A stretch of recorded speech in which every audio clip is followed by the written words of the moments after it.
Ако правиш така страничен планк, ти си много зле, приятел.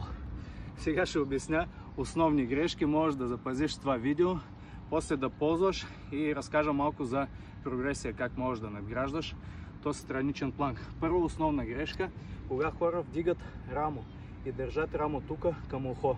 Ние трябва да издължим това рамо. Ние така издължаваме рамена. Още основна втора грешка, не държат една линия. Трябва да държим една линия. Точно в тяло. Издължаваме рамена, държим една линия. Тук най-удобно, ако сложим един крак на другия. За начинаещи помагате с втора ръка, за по-напреднали слагаме тук. Ако искате още да надграждате, може да вземете във втора ръка тежест, пудовка, гиря, може тук да сложите някакъв диск да тежи точно на кора. Това упражнение за тези странични мускули много ефективно. Може да правите от 20 секунди до 1 минута.